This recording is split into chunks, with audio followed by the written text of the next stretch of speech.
Como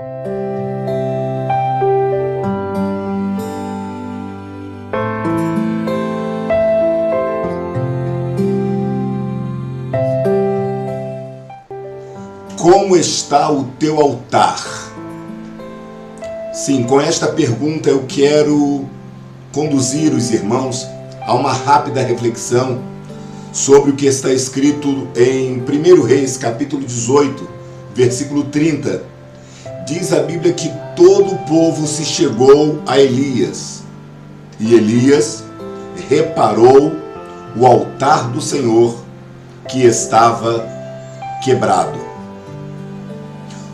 O altar quebrado denota descaso, o altar quebrado denota abandono, o altar quebrado denota uma total apostasia na qual o povo de Deus estava mergulhado. A idolatria havia se instalado no meio do povo através de Acabe e sua esposa Jezabel. E agora o povo que fora doutrinado com costumes e com a religião pagã estava totalmente se esquecendo e se afastando de Deus. O altar quebrado denotava que Deus não era mais a prioridade para o povo. O altar quebrado dizia que o povo não valorizava mais as coisas de Deus. Se por acaso alguém ainda oferecia holocausto a Deus naquela época, oferecia naquele altar quebrado. O altar quebrado fala do desleixo, da falta de priorização das coisas de Deus. Quando lemos sobre o altar na Bíblia, nós vemos que o altar sempre esteve relacionado com vida espiritual. Altar sempre esteve relacionado com vida devocional. É claro que nos dias de hoje, quando nós falamos de altar, nós não estamos falando daquele monturo de pedras, ou também não estamos falando daquele móvel de cetim que fora construído no tabernáculo. Quando nós falamos de altar nos dias de hoje, nós também não estamos falando do púlpito ou da sua plataforma, embora alguns o tenham como símbolo. Quando nós falamos de altar nos dias de hoje, estamos falando justamente de vida espiritual. Quando falamos de altar nos dias de hoje, estamos falando de vida com Deus. Quando falamos de altar nos dias de hoje, estamos falando de adoração, de devoção e de intimidade com Deus. Daí vem a pergunta: como está o seu altar diante de Deus? Quando lemos nas páginas das Sagradas Escrituras, logo no início nós observamos que os grandes homens de Deus, os grandes heróis da fé, por assim dizer, eles possuíam o altar como símbolo da sua adoração, como símbolo da sua devoção.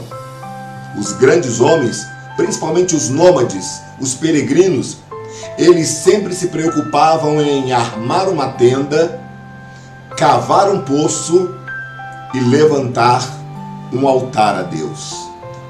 Foi assim, por exemplo, com Noé. Diz a Bíblia que após o dilúvio, após toda a família ser salva, em Gênesis 8:20, Noé edificou um altar ao Senhor e ofereceu ali holocausto sobre aquele altar.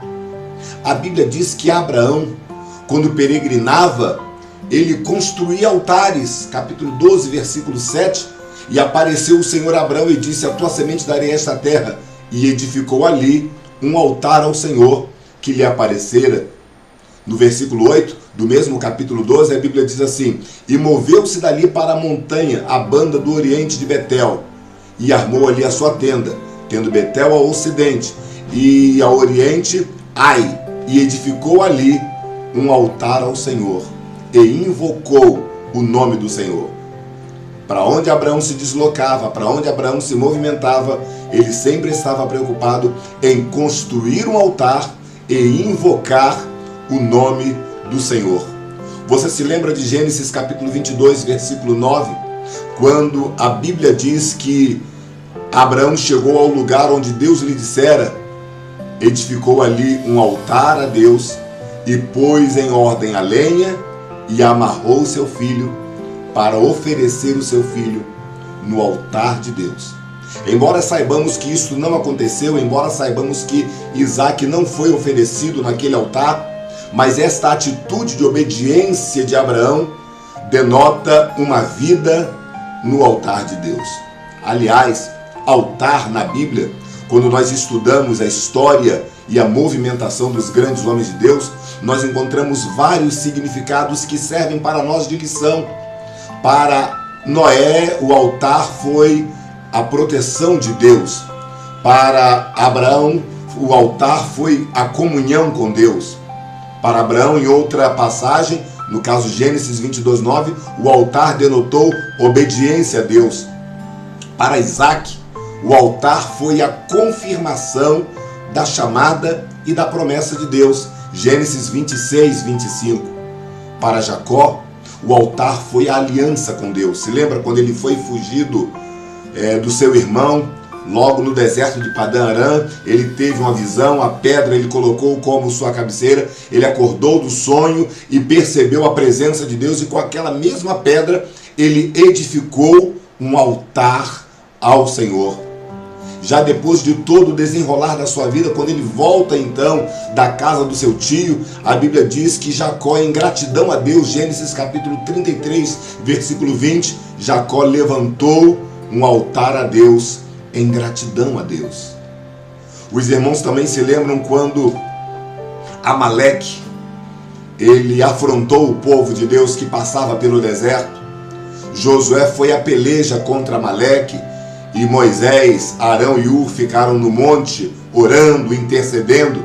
A Bíblia diz que depois de vencida aquela batalha, em Gênesis capítulo 17, versículo 15, a Bíblia diz que, Êxodo 17:15, a Bíblia diz que Moisés levantou um altar a Deus e disse: o Senhor é a nossa bandeira. O altar sempre esteve relacionado com o memorial, com a aliança, com a confirmação da chamada, com obediência a Deus, com quebrantamento do povo. Uma certa vez o povo de Israel prevaricou contra Deus, comendo carne com sangue jogado na terra, e Deus ficou irado com aquilo, e Deus estava pronto a amaldiçoar, ou seja, a castigar o povo. E a Bíblia diz que o próprio Saul, o rei Saul, isso está registrado em 1 Samuel capítulo 14, versículo 35, Saul levantou um altar a Deus, pedindo a Deus graça, pedindo a Deus misericórdia, para que o povo não fosse destruído diante deste agravo. Várias e várias outras passagens nos falam que homens de Deus se preocuparam em construir o altar, em oferecer sacrifícios no altar, em invocar a Deus no altar. O próprio rei Davi, em 1 Crônicas 21, 26, a Bíblia diz que após Davi ter enumerado o povo, após Davi ter contado o povo, dando lugar à soberba do seu coração, Deus ficou irado com ele, e Deus enviou uma maldição sobre o povo. Deus enviou um castigo sobre o povo por conta deste pecado de Davi. Para aplacar a fúria e a ira de Deus, Davi levanta um altar a Deus. Louvado seja o nome do Senhor. Em uma passagem na qual Deus pergunta para Elias: Elias, o que você está fazendo aqui na caverna? Lembra disso? Elias respondeu assim: Senhor, eu tenho sido muito zeloso pelo Senhor, mas o teu povo cometeu 3 pecados. Abandonaram a tua lei, mataram teus profetas e destruíram os teus altares. Deus então tira Elias da caverna e mais uma vez Deus pergunta: o que você está fazendo aqui? E Elias dá a mesma resposta: eu tenho sido muito zeloso, mas o teu povo abandonou a tua lei, matou os teus profetas e derribou os teus altares. O altar derribado, o altar desconcertado, o altar quebrado, é símbolo de uma vida que não mais prioriza a Deus. Deus está nos perguntando nesta geração, como está o nosso altar?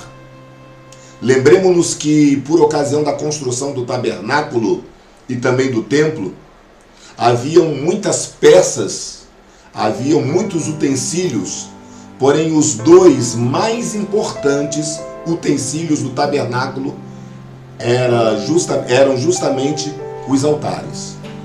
A primeira peça mais importante, e era maior também, era o altar do holocausto. Só poderia entrar no templo quem passasse pelo altar do holocausto. Êxodo capítulo 27, versículos de 1 a 8. Quando o adorador caminhava nas etapas e nas fases, e quando este adorador era o próprio sacerdote, o sacerdote chegava diante do lugar santíssimo. Porém, antes de entrar no lugar santíssimo, como condição para a entrada no lugar santíssimo, havia também um altar, o altar do incenso, que simbolizava a adoração a Deus. É impossível entrar na presença de Deus sem passarmos pelo altar do sacrifício, que é a cruz de nosso Senhor e Salvador Jesus Cristo. É impossível entrarmos no lugar santíssimo da presença sem passarmos pelo altar do incenso, que é a verdadeira adoração a Deus. A pergunta continua ecoando: como está o nosso altar? Por ocasião do desafio com os profetas de Baal, os profetas de Baal ofereceram a Baal um sacrifício de qualquer maneira, porém ficaram horas e horas e horas e horas, e Baal não respondeu. Mas quando chegou a hora do homem de Deus, quando chegou a hora de oferecer algo a Deus e pedir a Deus a resposta, não poderia ser de qualquer maneira. Embora a oração de Elias tenha sido muito breve, muito sucinta, o preparativo foi de excelência. E dentre os preparativos, Elias estava por demais preocupado em, primeiramente, consertar, reparar o altar de Deus que estava quebrado. Como está o altar de Deus na sua vida? Ou como está o altar de Deus que é a sua vida? Deus está nos convidando nos dias de hoje para também nós repararmos o altar, colocarmos a lenha em ordem, para que o fogo dele possa descer como resposta. Resposta às nossas orações, resposta ao senhorio dele, porque Deus, ele é Senhor de nossas vidas. Porém, o altar precisa estar consertado. Como está o altar das nossas vidas? Deus abençoe sua vida, Deus abençoe seu ministério, Deus abençoe sua igreja. Nesta próxima lição, nós estudaremos sobre Elias e os profetas de Baal. E daí vem a pergunta: como está o nosso altar? Você acabou de assistir mais um vídeo da série Minuto EBD.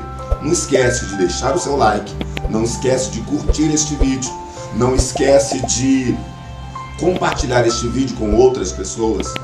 Não esquece de se inscrever nos nossos canais. Roque Ribeiro Oficial, tudo junto. Instagram, YouTube, Facebook. Roque Ribeiro Oficial. Deus te abençoe. Muito obrigado.